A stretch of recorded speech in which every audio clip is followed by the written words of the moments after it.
여러분, 평생 모은 돈으로 큰 꿈을 안고 내 가게를 차렸는데 거대 분사의 갑질 때문에 모든 게 무너질 위기에 처한다면 어떡하시겠어요?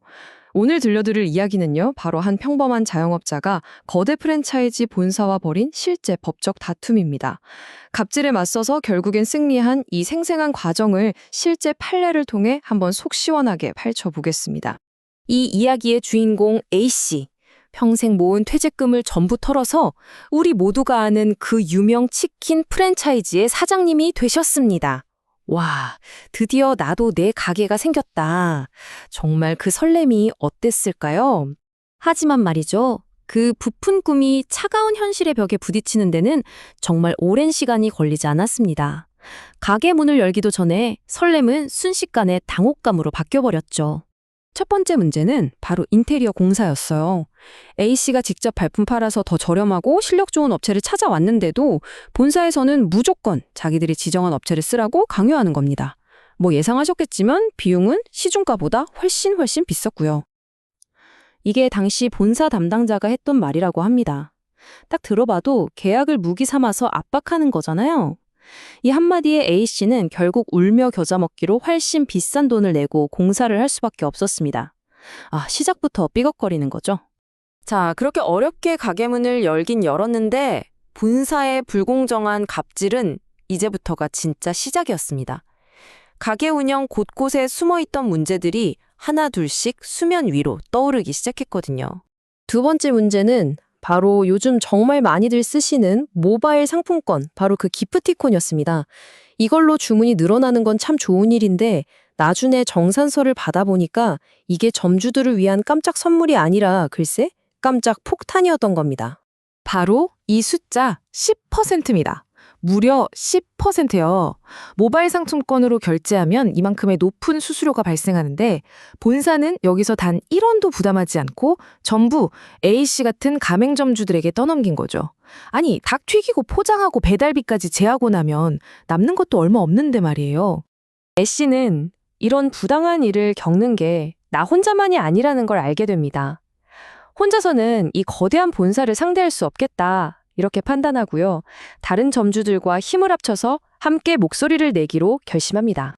점주들은 정말 신속하게 움직였어요. 그동안 각자 겪어왔던 부당한 일들을 공유하고 바로 가맹점주 협의회라는 걸 만들어서 본사에 공식적으로 문제를 제기했죠. 하지만 본사에서 돌아온 건 대화나 타협이 아니었습니다. 아주 즉각적이고 공격적인 보복이었죠. 여기 본사의 치졸한 보복 방식이 그대로 드러나죠. 협의회를 주도했던 A씨의 가게에 치킨집에서 가장 중요한 재료인 생닭 공급을 일부러 늦추면서 장사를 방해한 겁니다. 심지어 사소한 걸 꼬투리 잡아서 계약을 해지하겠다는 협박까지 서슴지 않았어요. 이 길고 긴 싸움은 결국 대법원까지 갔습니다. 그리고 마침내 법원은 가맹점주들의 손을 들어주는 아주 명쾌하고 통쾌한 판결을 내리게 됩니다. 자, 법원이 판단해야 했던 핵심 쟁점은 바로 이 두 가지였습니다. 첫째, 인테리어 업체를 강요한 거. 둘째, 점주들이 단체를 만들었다고 보복한 거. 과연 이게 본사의 정당한 경영활동이었을까요? 아니면 선을 넘은 불법적인 갑질이었을까요? 첫 번째 쟁점, 인테리어 강요에 대해서 대법원은 아주 명확하게 선을 그었습니다. 브랜드 통일성을 유지하는데 꼭 필요한 것도 아니면서 특정 업체를 강요해서 부당하게 이익을 챙기는 건 가맹사업법 위반 소지가 아주 크다고 본 겁니다. 그리고 두 번째 쟁점인 보복 행위에 대해서는 법원이 더욱 단호했습니다.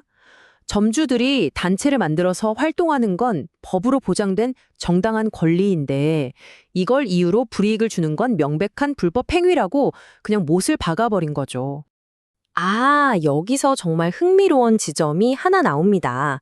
바로 과징금을 어떻게 개선하느냐인데요. 본사가 닭 공급 며칠 늦췄으니까 그 며칠간의 매출액만 가지고 과징금을 계산해야 한다. 이런 꼼수를 부렸거든요. 그런데 대법원이 이런 주장을 딱 잘라버립니다. 위반 행위가 이뤄진 기간 전체의 매출액을 기준으로 무거운 책임을 물어야 한다고 판결한 거죠. 꼼수 부리지 말라는 겁니다. 그렇다면 법원은 왜 이런 결론에 도달했을까요? 그 근거는 프랜차이즈 계약이 가진 본질적인 속성, 바로 힘의 불균형이라는 개념에 있습니다. 계약서상으로는 동등한 사업 파트너처럼 보이죠. 하지만 현실은 어떻습니까? 대부분의 경우 본사가 압도적으로 유리한 기울어진 운동장이잖아요. 법은 바로 이 불공정한 운동장을 바로잡기 위해 존재하는 겁니다. 법원의 논리를 좀 쉽게 정리해 보면 이렇습니다. 인테리어 강요는 브랜드 유지를 위한 게 아니라 사실상 본사가 중간에서 통행세를 거두려던 속셈이었다는 거고요. 또 점주들의 정당한 단체 활동에 대한 보복은 함께 성장해야 할 파트너십의 근간을 흔드는 아주 악의적인 행위라고 판단한 겁니다. 명백한 불공정 행위라는 거죠. 자, A씨의 이야기는 단순히 한 사건으로 끝나지 않습니다. 지금 프랜차이즈를 운영하고 계시거나 창업을 꿈꾸는 분들이라면 정말 반드시 알아야 할 중요한 교훈을 담고 있거든요. 여러분의 소중한 사업을 지킬 수 있는 아주 실용적인 체크리스트 지금부터 확인해 보시죠. 여러분이 꼭 기억하셔야 할 3단계 행동 지침입니다. 계약하기 전, 그리고 운영하는 중, 또 문제가 생겼을 때 각각 어떻게 해야 하는지에 대한 핵심 내용이라고 할 수 있죠. 뭐니 해도 가장 결정적인 건 바로 계약 전입니다.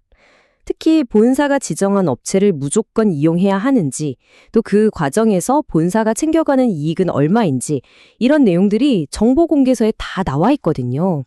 이걸 놓치면 시작부터 불리한 싸움을 하게 되는 겁니다. 만약 가게를 운영하다가 본사가 새로운 프로모션을 시작하면서 그 비용을 점주에게 떠넘기려고 한다면 일단 멈추고 확인해 보셔야 합니다. 법적으로 사전에 점주들의 동의를 받아야 하는 경우가 많거든요. 본사의 일방적인 통보는 공정거래위원회에 신고할 수 있는 사안입니다. 그리고 마지막으로 어쩌면 이게 가장 중요할 수 있습니다. 혼자서 거대 본사와 맞서는 건 솔직히 계란으로 바위치기죠. 하지만 함께 목소리를 낼 때 그 힘은 완전히 달라집니다. 우리 법은 점주들이 단체를 만들어서 함께 대응할 권리를 명확하게 보장하고 있습니다. 오늘 이 이야기를 통해서 법이 어떻게 불공정한 거래 질서를 바로잡고 약자를 보호하는지 확인해 봤습니다. 이처럼 내가 가진 권리가 무엇인지 제대로 아는 것이 모든 싸움의 가장 중요하고 강력한 첫걸음입니다. 자, 여기서 한 걸음 더 나아가서 본사와 점주가 갑과 을이 아닌 진정한 동반자로서 함께 성장하려면 우리 사회에 필요한 다음 단계는 무엇일지 함께 고민해 볼 문제인 것 같습니다.